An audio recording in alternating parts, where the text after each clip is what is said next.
Mayday, mayday, mayday. Relative pitch back up in the house.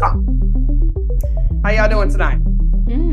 That's a lot of energy. That was a lot of energy. And for anybody that is like listening in headphones, that Oh, sorry. Yeah. owe you an apology for that.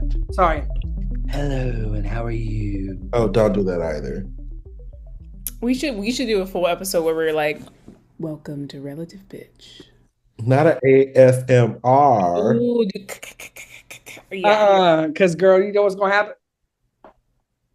Michael. Y'all know Michael don't say anything.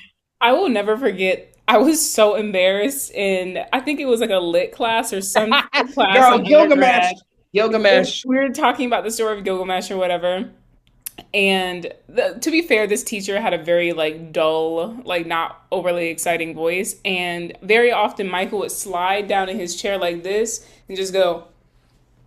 And Michael's loud when he sleeps. First, okay, it's on the record. It's on the record. No, it's on the record. No one has presented me with proof. So until I'm presented with proof in a court of law, I don't snore. First of all, Michael, but here's the thing. You see, Lauren never said snore. She just said you're loud. You put those words. No, but you said the word snore, Anthony. You said the word snore first. Run the record back. Run the record back. Okay, let's actually do a rewind because I never said snore. You said it because you know you're guilty. No, you said it because you always be blaming people. But I will say, I don't know who Gilgamesh is, was, or weren't. I was sleeping up in that class because she was boring. It's just so being the person who's next to him, though. Yes, it's embarrassing. It's embarrassing. Anthony, I never fell asleep in a class where you were in there. First of all, it's not even a class. We would be sitting in like events and you fall asleep. Now, if people play boring, it's boring. I can't do nothing about it. Sorry. If the presentation is boring, it's boring. Cannot do nothing about it. And you definitely have. Like we have been like at Midwest at a little session or something. And I just know right now, if Michael put that head back, baby, it's over. No. Well, okay. Now, what would you rather me do? This is my seating position. If I got my leg crossed, I'm probably on my phone looking.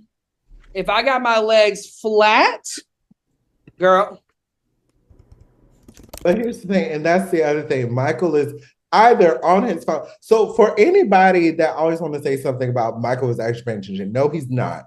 Michael is usually scrolling. Don't even know what he'd be scrolling for, but he's doing something. But I am listening. I may not be watching you, but I'm listening.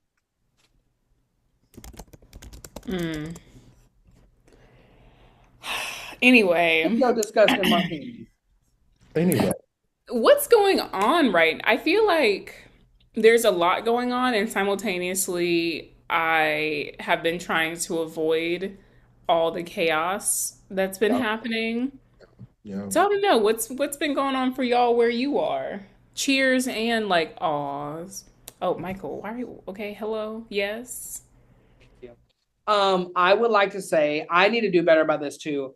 But professors, we need to stop overloading our students at the end of the semester. Like, and I put on full guilt for this. And when I was constructing my concert cycle for this semester, I completely forgot when finals was, when juries were, and that's on my fault. So like I had a dress rehearsal tonight and we have our concert tomorrow, and then juries are this Friday and Saturday.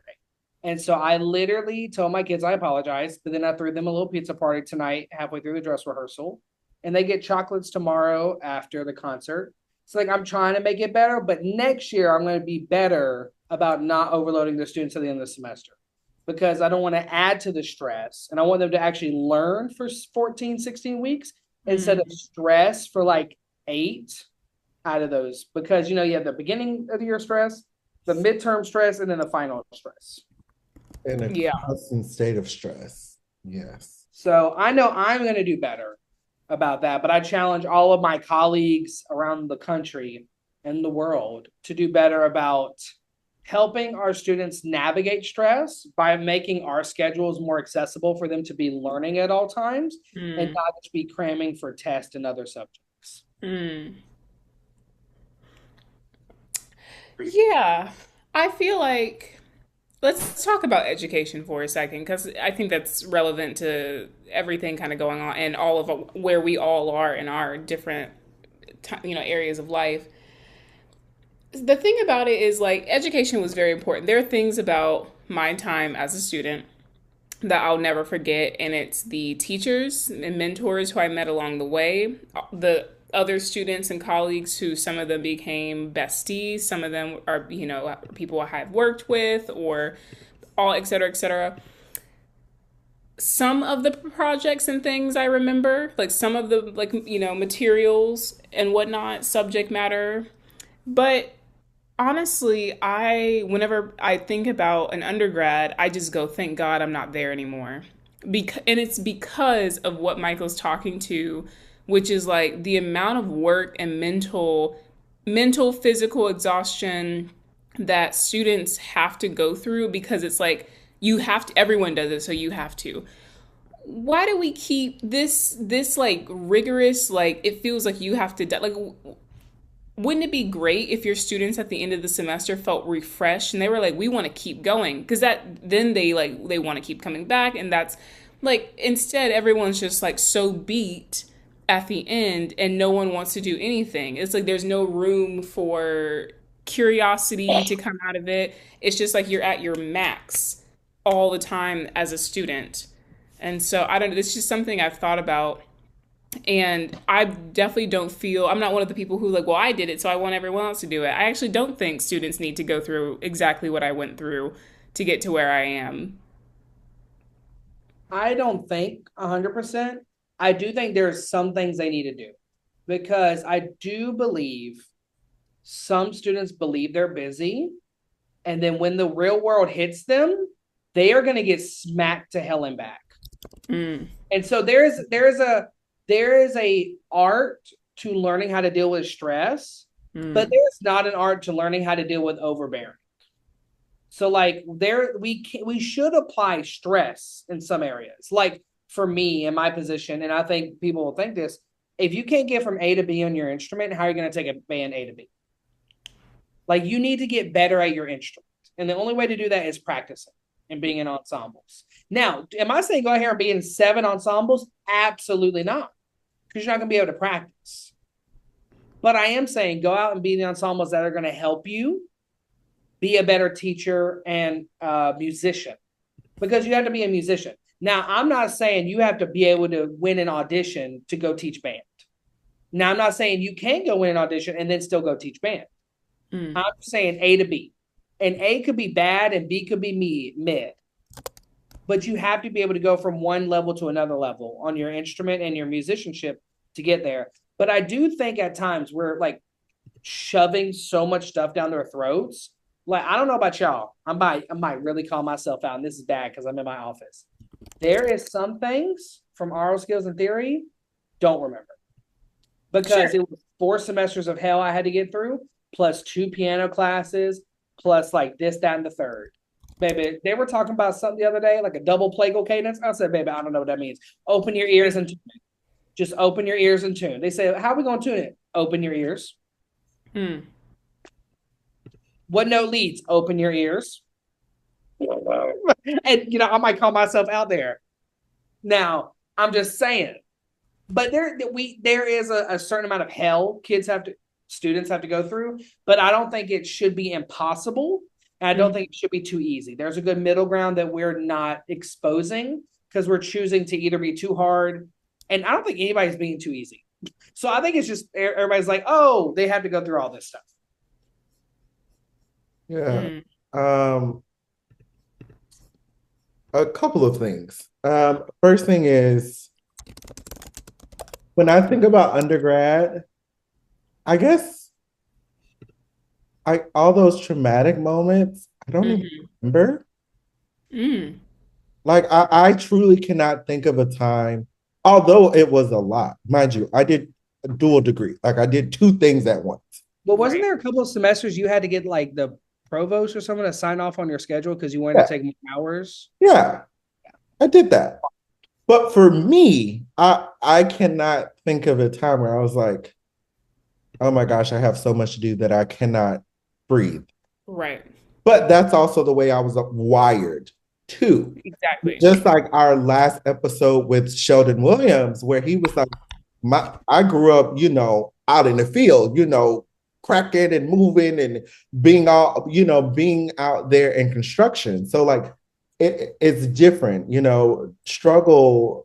I think nowadays it's so easy to equate struggle with hard work.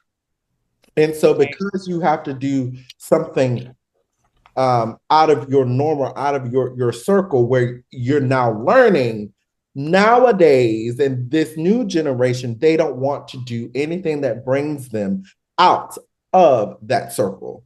And I'll talk to whoever is listening about what is currently going on with this next generation, because I fear for them. And I sound old, but it's true. These children don't want to do much past whatever they are used to doing. And meaning, like, for example, you say, hey, you have to stay after school because obviously you don't know your part. You ain't learning your part. You need to do this. Oh, mister, I can't be here for this. I can't be here for that. I can't be here for that. But I can't do it. I can't. So I'm just going to sit here and get a 0. And they will happily. And happily. Because guess what that 0 turns into? A 50. Correct. It will turn into 50. There's things. But then what's really funny, but it's also very irritating for us teachers, is that same student who couldn't come after school will find a way, say they want to play soccer, say they want to play football, say they want to play basketball, and have full parent support to do that. See what I mean? They can't stay after school for tutorials to get their grades above, but they can stay and get the work done when it comes to something over here. That there's an issue there. Like I just saw, unfortunately, there was a principal who got jumped by a couple of students. A principal. Mind you, the principal is like the top of the list. It is basically the CEO of the school, disciplinary, all the things. And these kids jumped the principal. What are we saying here? What are we doing? To me, I never would have thought about that. Correct. In high school, middle school. Like, yeah, I got angry at admin, but like, I would never have thought like, oh, I'm gonna jump them. Literally. Yeah. And the respect is gone. So we were from respect, not just for teachers or professors or whatever, but the respect for people that are in a space to help you. And that, to me, that is just one of those things where I'm like, oh my gosh, I cannot do this. So that struggle part that you're talking about, Michael, yes, there needs to be rigor. Because first of all, there's already, and it has been said amongst everyone, so many people are getting degrees that don't deserve degrees, they don't do this. So there has to be some type of rigor, which I completely agree. Because I went to school with people who I personally did not think they should have graduated with a Bachelor of Music and Music Education from the Kennesaw State University, because they sat there and cried because they couldn't play the piano test. The trying to get your way is a toddler's game. You are a toddler and you deserve to be treated like the learned helplessness. So it's in our generation because it happened in our generation, but it is now tenfold in this current generation that is currently in school. The learned helplessness. I don't understand something. I'm not going to try to understand. I'm not going to ask the question. I'm just going to sit here and sit in whatever this is. And if a 0 comes my way, oh well. If you tell me I'm not doing something right, oh well. I don't care. That is what's plaguing this generation. And it's all the way up to college students. My whole philosophy of teaching and all I ask students to do, it's one word: effort. Period. That's it. Effort. If you show me effort, I will go to the ends of the world to get you a job, to make you learn, to see the light bulb. If you show me no effort, why am I here in front of you? Why are you here? Yeah. Amen. And this is where we're gonna get into some music-y stuff real quick, y'all. I'm sorry. Kids can't play in cut time anymore.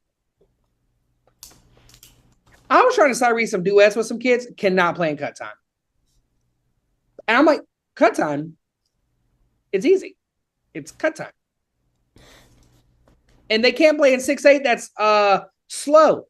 They can only play in 6/8 that is 2 beats. 1, 2, 3, 4, 5, 6. They can't play in 1, 2, 3, 4, 5, 6. I'm like, y'all, use the thing between your ears, please. And that's another thing that goes up to Anthony. I believe our generation, to some degree, like what you were just saying, we went to college with people who do that. The reason it's tenfold in the next generation, because they're now teaching those kids. And then another thing I see is kids just don't have curiosity. They want to be told how to fix something and then still not do it. That, y'all. Still not do it. They literally. Y'all, I had someone come up in here and play something. I say, yo, have you slurred it? No, I just chunked it. I said, it's not that you can't play the notes. You have no airflow, like at all. They're like, oh. I'm like. And they will sit there. What? So everything I've gotten you to do in lessons, you don't think you should apply to your practice sessions? Michael, look, I have an even better story. Today, I was assisting in this class period of 6th grade beginners. And for 35 minutes, the entire lesson was about key signatures. Okay, the first thing is the key signature is going to be between the clef and the time signature. It's going to be either a group of flats or a group of sharps. Nothing. Or nothing. And then we're like, okay, if this flat is on this line, it means this. If it's on this, it's da-da-da-da. 35 minutes go by. Now we're playing da-da-da-da. Okay, now we're at the end of this 45-minute class, okay? So we ask one student, okay, what is this collection of flats right here?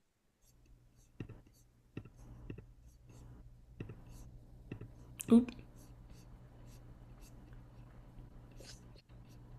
Let me ask it again. What the collection of flats, between the clef and the time signature? This is called a time signature. If you see 4/4, this is a time signature. So this is a something signature.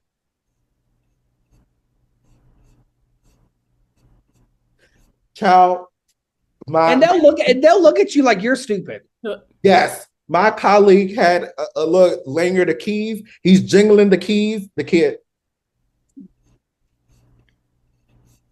Ooh. C flat. But you know what? I'm sick. I'm sick. I'm like. Not C flat. Number one, when I say the learned helplessness, first of all, when the question was first asked, mind you, it went to another student and that student couldn't know it either. So it was like, oh my God. The thing is, when the question was first asked, there were like 3 people that said key signature. Like some students, when you ask a question, it automatically hears the answer. They didn't even cheat right. How don't cheat right? They literally said the answer. You could have just just said what they said, and that would have been the answer. At least we know you can say the vernacular. That's what I mean. And the fact that you just sit there. And I had a student one time who this whole semester never brought their percussionists. They never brought any of their sticks. And so obviously that's points off your grade, boo. Part of just coming to class is having your stuff. You don't have this, you're barely participating, this and that. Okay, it's report card time. You got like a 65. Hey, mister, how can I get my grade up above a 70? Well, let's think about that. Did you bring any of your stuff? Did you come to any after school tutorials so that you can learn your part? No. Oh, how many times did I have to call your name because you weren't doing what you were supposed to? Many times. Oh, so the answer is no. The grade that you have is the grade you deserve. I am not, you can call me old school. I am not coddling children. I'm not going to do that because for so long, that is what is happening. And that's what's creating this mess. I will say for the people that was in our generation, those teachers coddled them because they let them do it. When I was so pissed, y'all, and obviously I'm still talking about it 5-6 years later, I will never forget. That boy cried to that piano teacher when we were third year. This was third year at Kennesaw State University. And if y'all was at Kennesaw State University in my class, y'all know who I'm talking about. You two know who I'm talking about too. Mm-hmm. That boy sat there, and Michael, this is one of your good friends too. No, it's not. It's one of Lauren's good friends. No, I mean who he cried to. Oh! Well, that's Lauren's friend. The one who cried is Lauren's good friend. This boy sat there, mind you, it was a simple little piano thing, just move chords. Also, you're going to be a choir teacher, just saying, no shade. And look, now I'm giving hints to who it is, but that's not there. But it's simple chords that everybody had to do. Everybody in that class had to do something and get a grade. And I'm circling back because of what we're talking about with stress and all that stuff. That boy went in there to that teacher and started crying. Said, I'm so stressed. I have so much to do. I have this to do and choral this and this paper and da-da-da. Honey, I was doing 2 degrees. 2. You had half of my responsibilities. Oof. And when he walked out of there, he was smiling.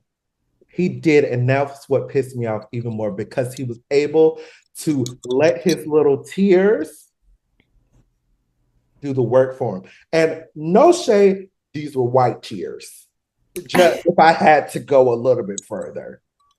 That's why I said, honestly, I haven't done it yet, but 2025, I did say, I'm just going to start crying now when I don't get my way, because maybe something will actually happen.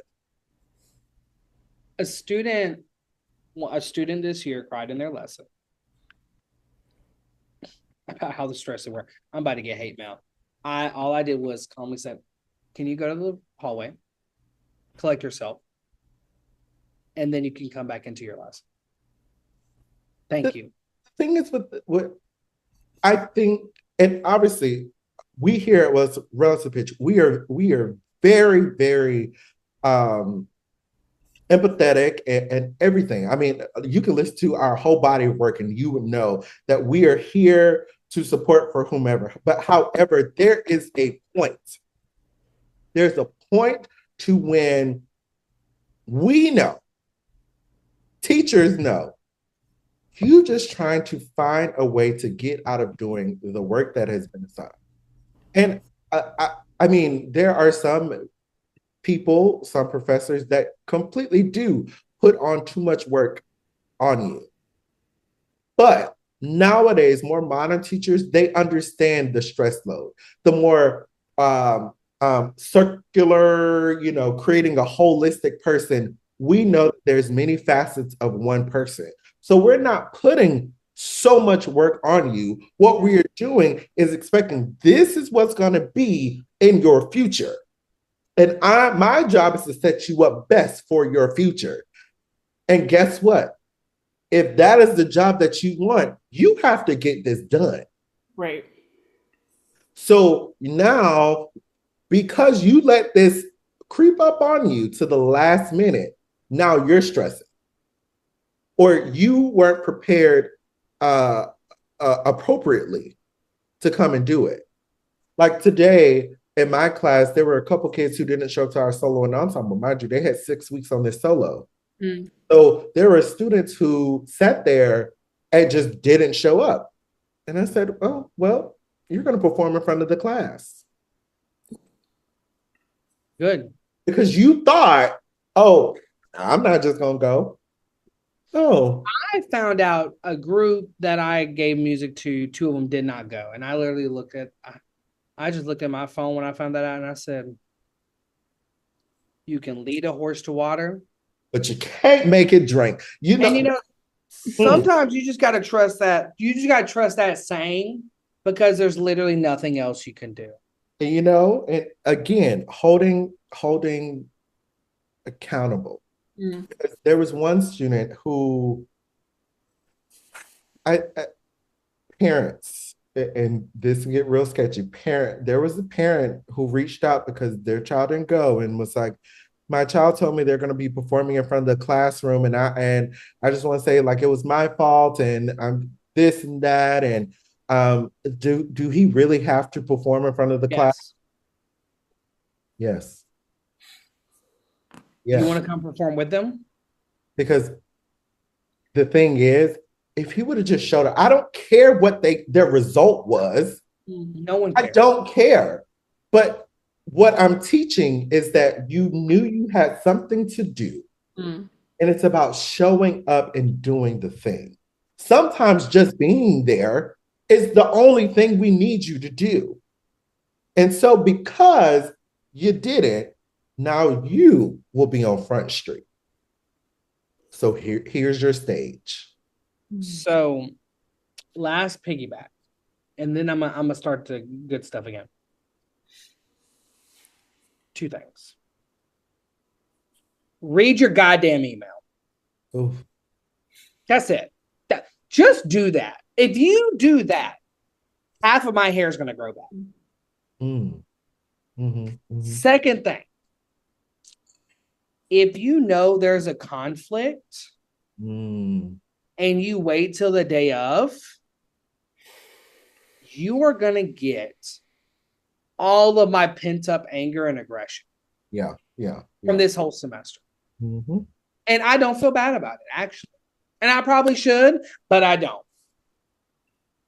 Like, communication is key, especially in an era where this is on you at all times. And you already don't know how to write an email. You write one like a text message. So go ahead and just write another one like a text message. Like, ChatGPT is free and everybody uses ChatGPT. For the college students that cannot write an email, you're not even doing work. Like, you truly choose. You can't cheat correctly. If you cannot cheat correctly, you can't do life. I'm sorry. If you ain't cheating, you ain't trying to win. Says from the person that cheats at every game we have ever. And you motherfucking right. I'm sorry, I'm cussing a lot tonight. Anyways, but tonight we had our dress rehearsal for our concert tomorrow. Please tune in, UNG Music Department. Wow. It's called Beauty and Brilliance, Showcase of Brass. We're showing off our UNG Brass Choir inaugural and our low brass collective and a little chamber music of an octet. I was sitting there conducting it, listening, and we're rehearsing and we sweat and I'm sweating. Stage lights are high. I'm trying to get these notes right, everything. And I was like, I love what I do. And sometimes in the bleak of midwinter, you just got to be reminded of what you like to do and why you like to do it. If you let yourself get so caught up with what's wrong, and we just did talk about our pet peeves and about what is wrong, but we all can lean back after even a hard day of being angry as shit and be like, we love what we do. Yes. And funny enough that you say that, because Today, after all of that, the kids had to perform for the ones that didn't show up and everything like that, and student not knowing the key signatures. Today after school, there were so many students that stayed after. I mean, the room was full. There was a lot of sounds going on, but they were after school. They're like the thirst for learning, the thirst for getting better. It makes you feel like, wow, I love this. And the other thing for me, especially this year being the first year that I'm at my current job, you never know what you're going to walk into. So in that first year, you're kind of learning how the culture is, what they're doing, what it is. And for me, I'm like, okay, here is a problem. So the way I always like to fix things is by, okay, let me tackle this problem with the sixth graders. If there's an eighth grade issue, or if you're in high school, there's a 12th grade issue happening, okay, you need to nip that bud in the current ninth and 10th graders. Yes. You need to nip that bud in the sixth graders. So then next year, when those eighth graders are gone, amen, sometimes it's an amen, guess what? Now that is something new. Okay, so that problem is now gone. So this whole year, I've been like, okay, this is a problem, that's a problem, this is a problem. I don't like the way this is happening. So in these sixth graders, no. So from that, especially now that we're almost at the end of the semester, I'm seeing my little sixth graders, and I'm like, y'all are becoming little me's. And I kind of like that. Like, I'm kind of into it. Okay. I'm like, yeah, I did that for you. I did that. So, as Michael was saying, throughout all the hardships, teaching is not for the weak. It is not for the weak. But I had a long day. I'm sitting there like, I wouldn't want to do anything else. Like, I truly wouldn't want to do anything else, because I still feel like I'm doing something. I'm making something change. If it's one thing, one little nugget, something is getting better. And talking about the good things, this will come out Wednesday, and on Thursday, I have a ceremony. I was voted Rookie Teacher of the Year. So they are on Thursday. So, throughout all those, trials and tribulations that students put you through, they're still good. And the only way we can really make it change is if we actually become those people to say, no, you're not going to get away with this. And parents, you have to be with us too. I'm sorry, parents, you're the problem. Now that's a whole different conversation, and we can get on that conversation at a later time, but you're the problem. You're the problem. Just saying, no shade, no tea. Now I'm gonna just sip my little cocktail right here. All I'm gonna say about these parents, love you, parents. But if you come up to me, and this is the one question that I will definitely do. If you come up to me like, did you call my child stupid? Yes. Okay, we can't do that. Now we can use other collective of words. No. See, because I never call a pleasure just walk into a school. No. I never call a child stupid.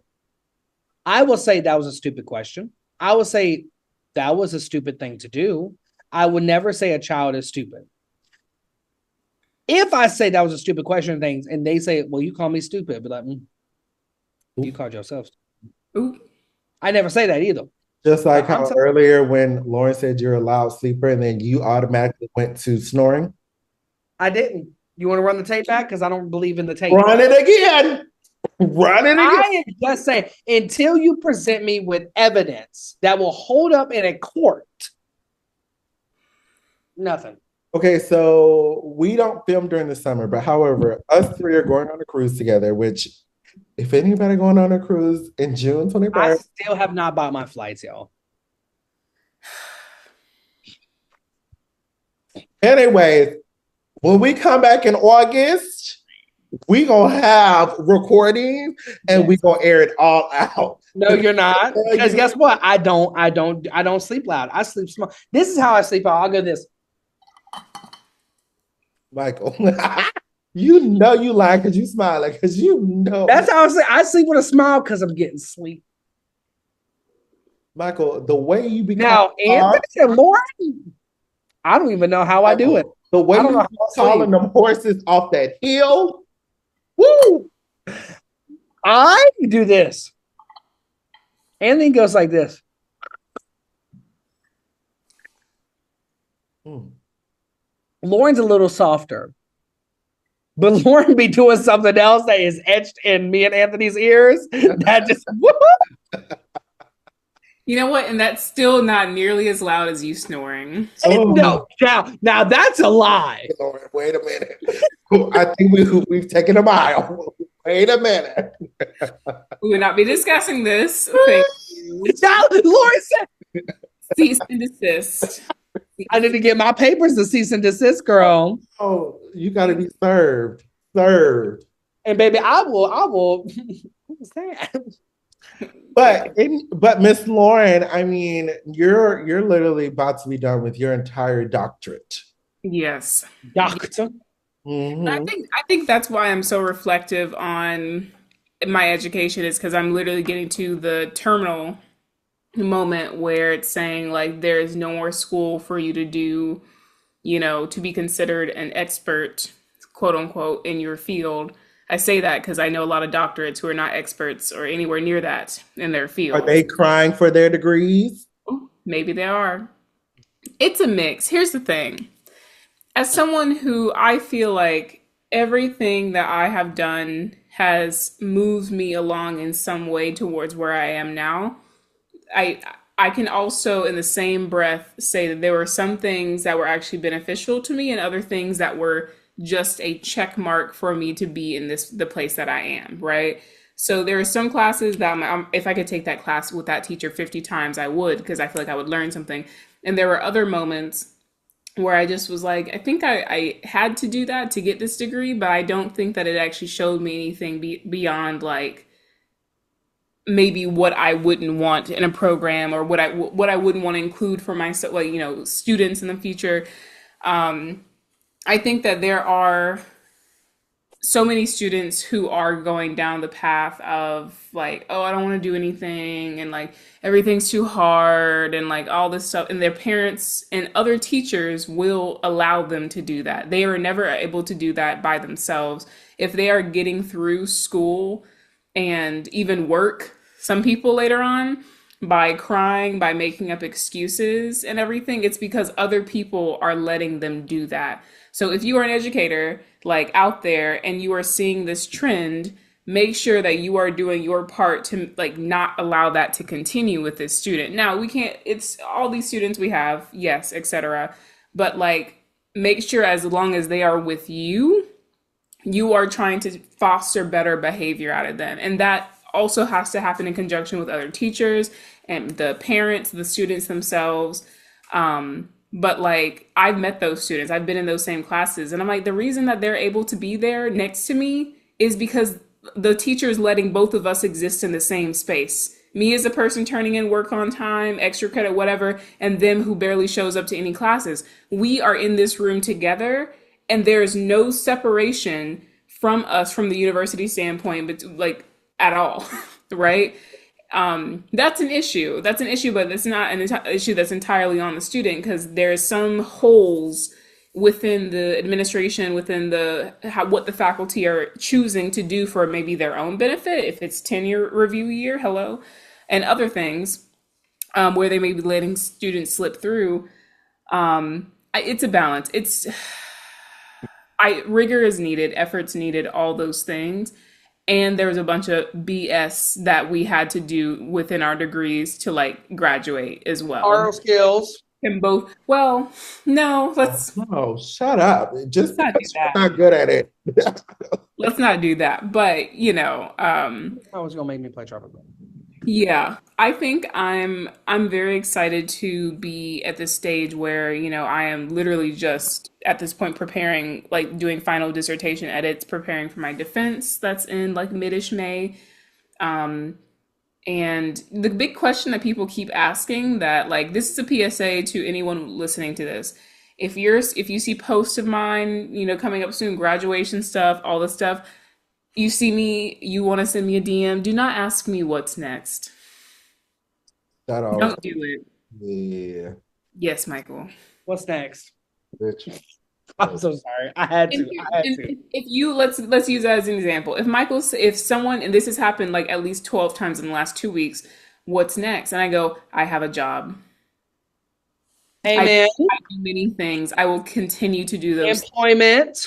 Employed, right? Which is again, most people who are leaving with a doctorate. Not many of them have jobs immediately after. Some of us are lucky enough that we either were working throughout the degree or we have something lined up. I'm in that very lucky position where I have been working within my job at the symphony for now. This is year 3, and I will be continuing on with that. But I also do other things, as we all know.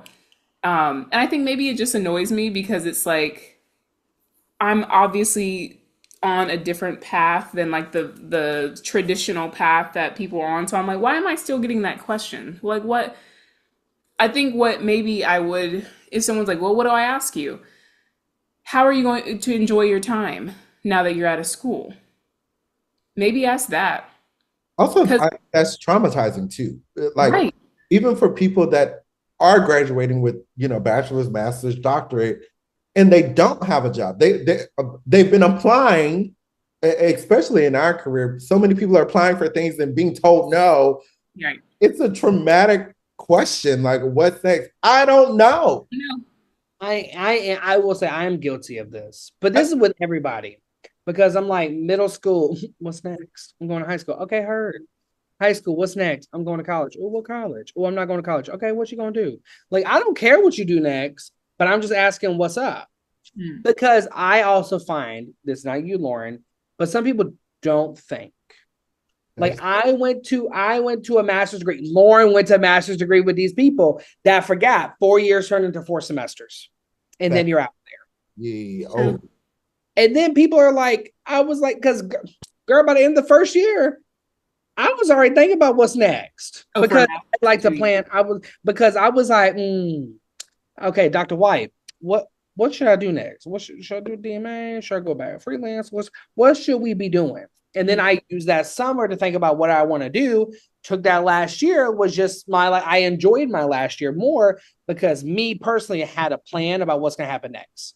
correct. I auditioned for one DMA program, the only one I was interested in. And then I started lining up work back in Atlanta if I were to move there. And I took auditions. That's it. I knew those were the 3 different things. That's so funny because I think for us three on this podcast, we always kind of have the question of what's next because we are. I think us three we are bound to not do anything or completely be. We hold ourselves to a certain degree to where we are going to find something to do. Like that's just who we are instantly. And it always baffles me when there are people who literally don't think about what's next, Right. where they're kind of like, oh yeah, I'm just enjoying those 2 years like in a master's degree. And then now you're at the end of the master's degree and it's like, by the way, you're graduating and guess what? They're kicking you out. Like they're Right. Well, literally no, they're not. No, some universities are not. They let them take a victory lap. It's That's true. true. But regardless, you're going to be paying money. So whether they kick you out or you're paying thousands of dollars, which some do, to me, I kind of forget that those people exist, especially as you go in upper degrees. Like I clearly remember people in undergrad, like they truly didn't know, nor did they care what will be coming next. They were like, well, it'll just fall in my lap. That's also a form of privilege. When you clock it, that's a form of privilege because things Right. have always been handed to you. So you Right. don't never have to worry. But for me, it's always been like as you go in the upper degrees, that kind of excess people get left behind, but there's still people in masters and even in doctoral degrees that are like, I got this degree. And what I'm like, baby, I'm so happy for you. You got a piece of paper, baby, and But- you paid a lot of money for it. but that question does have a level of trauma to it. And some people in your life are asking it to put you down. I know this for a fact. Yes. And Yes. that's the hurtful thing within our community. Just like it's like we already know it is, and it is hard being as a musician. It is not as hard sometimes as it's betrayed because there is money in the arts. You just sometimes got to go find it. Right. Because traditional paths are not there sometimes. You have to be hungry enough to go find it. But some people, because they are unhappy what they are, because they chose to do something you didn't, like there's many different reasons. Mhm. Or they want to make sure they have a leg up and they always ask what's next, even though they already know. Mhm. They know. So I find those people very, very, very ain't shit. I think it's from who it's from. Like if it's from a mentor or, you know, a close friend. Like if I were to ask Lauren, like, girl, what you think? What's that's very different. Yes, but it's coming from the loving places, like just girl, we checking in because you know we check in with each other. Right. But if it's a person that I don't know, and you asking me what's next, like, bitch, first of all, you're my business. Don't do that. Don't do that because that is, Anthony really is. Don't do that. Don't do that because you'll find out on Facebook when I make my announcement. Right. Like everybody else. Like everybody else. But the ones that I keep close to me, they know. Exactly. The other thing that we have to do, unfortunately, is protect ourselves because people really do be preying on your downfall. Trifling. Because, you know, especially for a person that's like graduating, that's applying for jobs or you know, auditioning. Like, I don't know how many times I've been on the phone with Michael and Michael's like, yeah, I'm auditioning for this. And then there's like 8,000 trumpet players auditioning for one thing. And I'm like, first of all, that's stressful as heck. And then when you know they don't get it, not Michael, because you know he's the second Constantly. at the Chattanooga Symphony Orchestra. I hate y'all so much. But you know, the other people who don't get it, it's like, oh well, you know, this, and then it starts this whole kind of toxic conversation about this and that, or why that person got it, why I didn't get it. Oh, I'm about to get my professor to write this. Same thing for when you're going out for jobs. I don't know why they got an interview. They can't do this. What are we doing? Right. And so that's why you got to hold things a little close. Only those select people need to know how you moving, where you moving to, and then for everybody else, find out on Facebook when it is something good. Right. And this is what I'll leave everybody with, y'all. Anthony just said part of it.